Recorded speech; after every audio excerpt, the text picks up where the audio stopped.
que pour les objectifs européens, qu'en est-il de la feuille de route française? C'est ce qu'on appelle la FREC. Tout de suite, les détails avec le vice-président environnement de la Fédération de la plasturgie et des composites. Il est également directeur général de PAPREC. Sébastien Petit-Huguenin est avec nous sous vos applaudissements.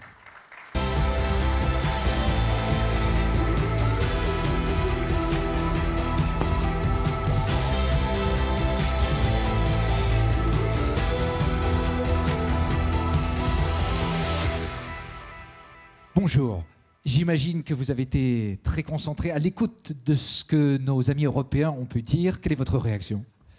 Déjà, bonjour à tous.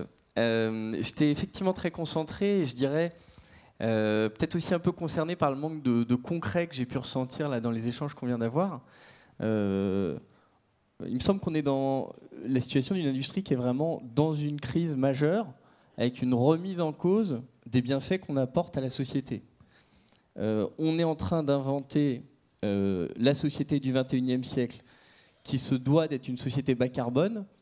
On ne sait pas construire cette société sans les matières plastiques. On ne sait pas faire des voitures qui consomment peu. On ne sait pas faire des avions qui consomment peu. On ne sait pas faire des emballages qui produisent peu de CO2 si on n'a pas les matières plastiques. Et ce qui me paraît absolument dramatique dans le moment qu'on vit, c'est que on a cédé à la tentation de jeter le bébé avec l'eau du bain. On est dans un moment dans lequel le discours dominant est un discours qui dit finalement on peut se passer de tous les bienfaits qui sont amenés par ces produits-là. Et de la même façon, je dirais que je crois qu'en tant que citoyen, chacun peut déplorer le fait qu'il y ait de la pollution marine avec les plastiques. On n'est pas là pour le nier. Et on est au contraire là peut-être pour aider les pays dans lesquels ces problématiques existent. Autant aujourd'hui, on est dans un grand amalgame dans lequel aujourd'hui en France, la pollution marine avec les plastiques, elle existe, elle est extrêmement marginale et c'est absolument pas de France que viennent aujourd'hui les plastiques qui polluent. Et donc, le défi auquel on est confronté, c'est de faire valoir ce que le plastique amène en termes de bienfaits à la société pour être capable de rejustifier l'intérêt, l'utilité de notre industrie. Et je me permets de dire quelque chose qui est, je crois, vraiment à partager. C'est, on le sait tous là dans cette salle, on est à la bourre. On est vraiment à la bourre. Il y a urgence. Alors, parlons concret maintenant. Quelles sont les grandes lignes de la feuille de route française ? Alors, les grandes lignes de la feuille de route française, me semble-t-il, on a vraiment vu un schéma en deux temps. On a une première étape de la feuille de route avec une vraie phase de concertation qui a mené à l'étape d'engagement volontaire qui s'est concrétisée à cet été, avec, me semble-t-il, un bon niveau de mobilisation des acteurs de la filière. On est arrivé sur la possibilité, pour un marché qui fait entre 800 000 et 1 million de tonnes de matières recyclées plastiques par an, à la possibilité de venir introduire 280 000 tonnes de plastique en plus, donc un vrai effort de l'industrie. Et donc on est arrivé plutôt dans quelque chose qui était assez consensuel, dans lequel on dessinait des leviers qui permettaient d'avancer. Et là, on a été franchement douché à la rentrée. Ça a commencé cet été, là, ceux qui s'ennuyaient au 15 août, là, Brune Poisson nous a fait une annonce un peu explosive là, en expliquant le dispositif, en disant que les barèmes points verts pourraient être majorés de façon très forte pour aller jusqu'à 10% du prix du produit pour les produits qui étaient pas bien éco-conçus ou perturbateurs de la chaîne du recyclage, ce qui a sonné un peu le coup de tonnerre là, du début de l'orage. Et puis depuis, si vous me permettez, là, il pleut tout le temps. Hein. Il pleut tous les jours, c'est un peu l'avalanche. Voilà. Et on a un projet de loi en France qui est annoncé pour le mois de février, qui devrait reprendre un certain nombre de mesures importantes. Et la France, clairement, pour les échanges qu'on peut avoir avec le ministère de l'Environnement, a décidé de se situer comme le bon élève de l'Europe et donc de décliner un certain nombre des objectifs qu'on a entendus tout à l'heure. Révision de la directive déchets en janvier, cette directive sur les plastiques à usage unique qui doit encore passer devant le Conseil européen, mais dont les grandes lignes ont été fixées par le Parlement. Et donc là, on est rentré dans un vrai moment de crise. Interdiction d'un certain nombre d'applications, des objectifs très ambitieux, donc 90% de collecte et de recyclage des bouteilles et flacons déclinés, et puis une logique quand même avec potentiellement une inclinaison des États vers le fait de mettre en place la consigne sur les emballages. L'emballage est vraiment en tête de liste, mais c'est vraiment une réflexion plus globale sur l'utilité du plastique qui est vraiment mise en œuvre. Et donc, on peut pas se cacher qu'on est dans un moment dans lequel il faut qu'on agisse. Et je dirais aujourd'hui, on est un peu seul face à notre destin. Hein. Si on ne le prend pas en main, si on n'est pas capable de gérer cette grande transition qui est devant nous, les gens ne viendront pas nous aider. Ils vont plutôt nous interdire. C'est ça ce qu'on voit aujourd'hui. On a déjà vécu ça. Hein. C'était les sacs. On a déjà eu ce type d'interdiction. Dans notre histoire, il y a déjà eu des coups de tonnerre en amont de l'orage actuel. Et donc, on se doit de se mobiliser. Je crois que c'est vraiment le mot. Ce que vous dites très clairement, c'est que l'avenir de la filière se joue maintenant. Pour moi, ça se joue vraiment maintenant. Soit on est capable de s'appuyer sur un levier principal qui est à notre main, qui est la possibilité qu'on a aujourd'hui de monter en puissance sur l'utilisation de matières issues du recyclage dans notre industrie de la plasturgie.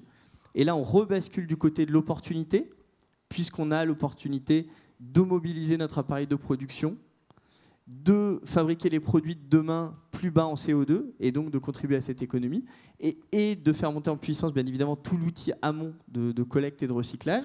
Et dans ce cas-là, on va rattraper notre retard sur les autres matériaux, le plastique étant relativement en retard, on est qu'à une 20% de recyclage. Soit on est capable de faire cette grande transition et pour le faire, il faut que les produits qu'on met en marché, ils aient été conçus, éco-conçus, mais entre autres conçus pour le recyclage. La chaîne du recyclage, en tout cas celle hors du recyclage chimique qui n'est pas encore prêt industriellement, mais celle du recyclage mécanique qui tourne aujourd'hui en France, c'est une chaîne qui n'est performante que sur les produits éco-conçus. Et donc j'entendais tout à l'heure qu'on allait faire des choses incroyables avec les multicouches, les produits qu'aujourd'hui on ne sait pas recycler en recyclage mécanique.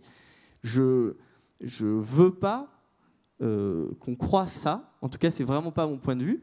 Je pense qu'il y a des endroits où on est obligé de rester sur cette technologie parce qu'il n'y a pas d'alternative et peut-être qu'on pourra s'en sortir comme ça. Mais partout, c'est possible de trouver une alternative. Il faut qu'on change parce que sinon, on va se retrouver dans de vraies difficultés. Et on a ce risque des interdictions. Il y a l'épée de Damoclès là au-dessus de notre tête. En tout cas, vos propos sont très clairs. On va tout de suite faire un sondage en direct, sondage que vous pourrez commenter. Pensez-vous que la stratégie européenne et la FREC sont des opportunités de transformation pour notre industrie? Avec 4 propositions. Alors, c'est très simple. Si vous voulez voter tout à fait d'accord, vous envoyez 1 par SMS. Ou alors, plutôt d'accord, c'est 2 par SMS, 3, 4, etc. Mais n'envoyez pas la phrase en entier. C'est plutôt des chiffres que vous envoyez. Donc 07 57 92 14 07. Je vous laisse voter quelques secondes. C'est parti.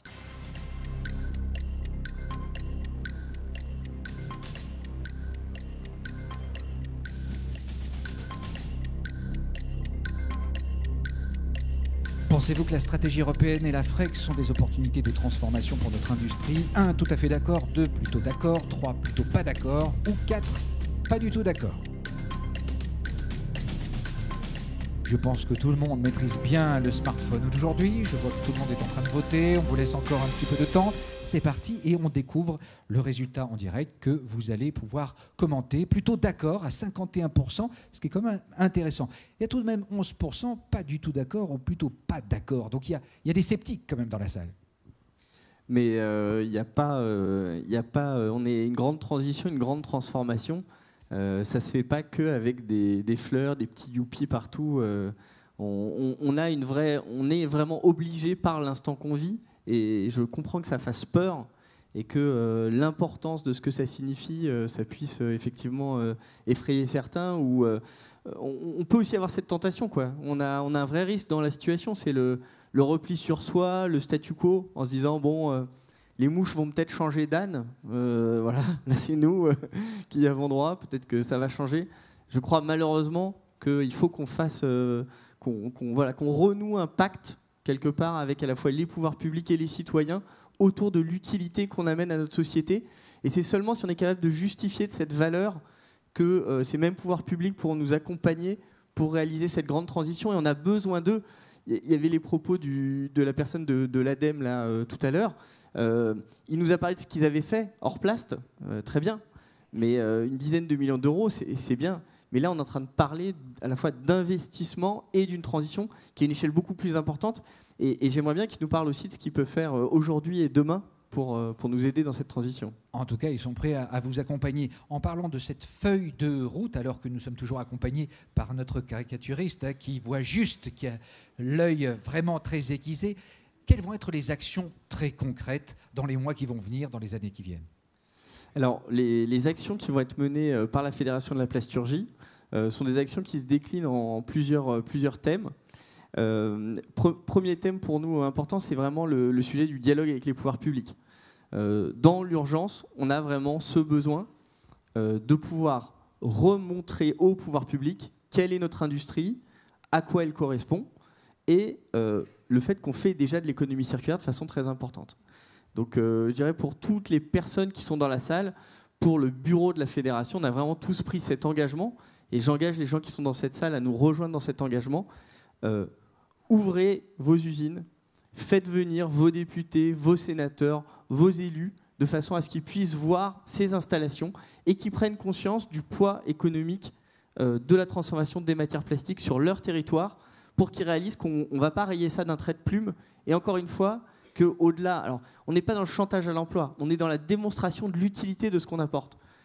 Pourquoi c'est intéressant d'alléger, par exemple, des emballages, par exemple des pièces pour l'automobile? Qu'est-ce que ça amène? Ça fait vivre des gens, mais aussi ça amène une valeur ajoutée à la société. Donc voilà, on a vraiment ce besoin de dialoguer, ça c'est vraiment un grand thème, et de faire valoir notre utilité. On a d'autres leviers d'action qui sont vraiment dans l'accompagnement de tous les adhérents de la fédération et bien évidemment d'Alizé.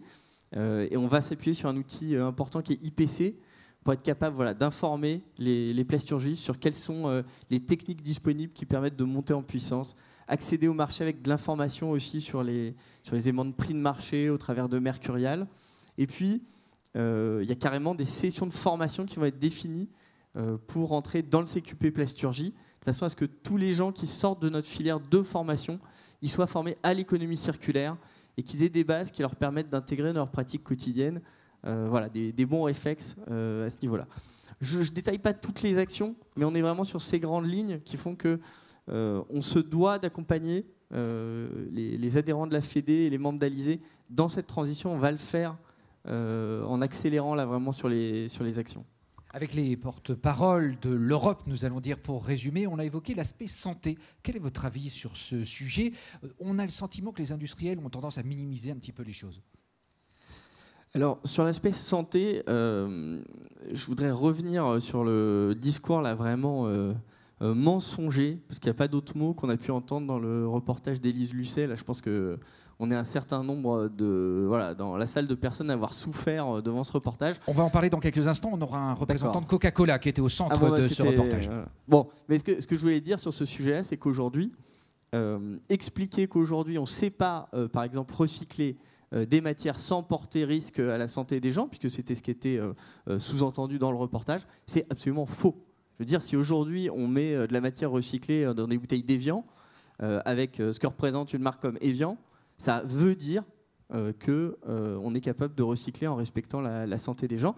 Est-ce que quand nos produits plastiques, dans leur fin de vie, sont mal gérés et qui finissent dans l'océan, est-ce que ça peut re-rentrer dans l'alimentation des gens? Ou quand ils sont dispersés dans la nature, est-ce que ça peut rentrer dans l'alimentation des gens?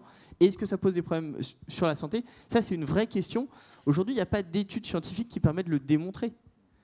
Mais il faut qu'on puisse le regarder. Il y a urgence à traiter la fin de vie de nos produits de façon responsable.